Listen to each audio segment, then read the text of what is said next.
ini pengaruh kita semua. Harusnya ketika buah lemo ini dibentuk, buah lemo ini sudah jadi, harusnya pemikiran kita bagaimana sebuah perkantoran itu satu tempat yang mungkin punya lahan yang sekitar 20 hektar, 30 hektar, sehingga tidak mengorbankan tempat-tempat yang sudah ada.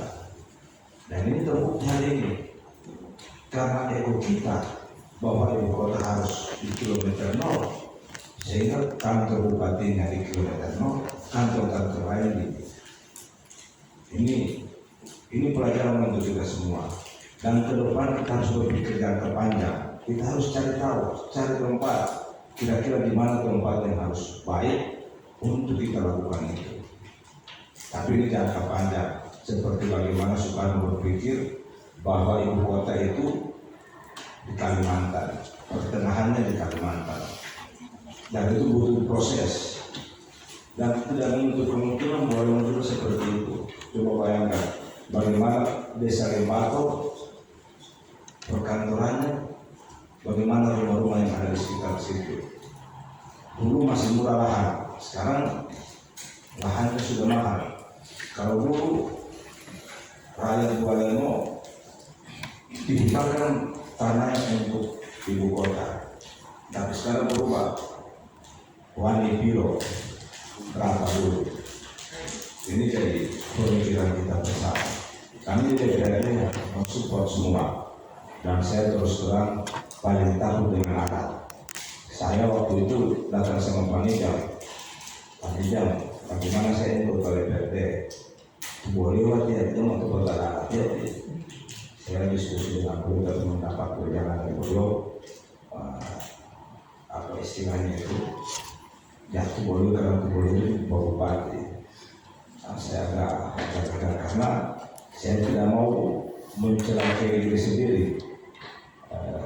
Bitolol istilah orang-orang tua kita tinggal demo untuk bertanya ada sebuah jangan ada, sehingga kemarin juga waktu di Tenggayama saya itu tidak senang ketika mendengar penyampaian dari Pak Hesam bahwa pemangku adat itu tidak digaji, jadi perdebatan kembali juga. Saya bilang ini kan memalukan, kasihan pemangku adat sudah bekerja. Cuma bayangkan kalau mereka tidak bekerja, kemudian mereka tidak mau ketika ada kegiatan Tenggayama. Apa yang terjadi di daerah ini? Jangan sampai cuma gara-gara ini kita punya daerah yang kita cintai akan ada korupsi yang kita tidak ketahui.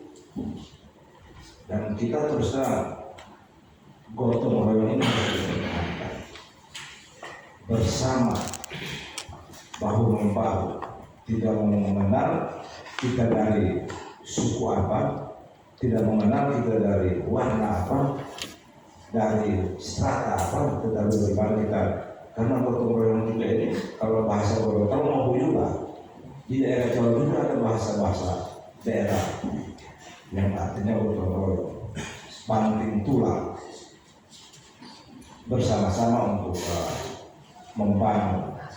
Dan ini harus kita duduk bersama. Dan kami di DPRD terus terang ketika anggaran untuk adat tidak mungkin kami tidak akan responnya. Tetapi bagaimana dinas terkait itu harus mampu meyakinkan kepada DPRD tentang kegiatan-kegiatan yang kami tahu kan cuma Maulid Nabi, Hari Raya kan cuma yang lain-lain kan masih ada kayak kemarin. Kita tidak tahu bahwa di Bualemo seklas saja berapa kali, itu kan butuh adat juga.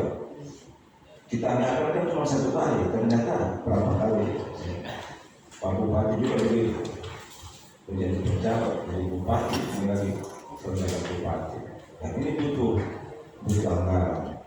Dan memang kita juga harus hati-hati ketika kita membuat suatu kebijakan anggaran, kemudian oleh tim pemeriksa BPK, kadang-kadang mereka tidak tahu bahwa ada kita ini seperti ini. yang kita kasih enteng dianggap gratifikasi. Ini juga harus kita hati-hati, karena korupsi itu kan bukan memperkaya diri sendiri, memperkaya orang lain juga dianggap korupsi.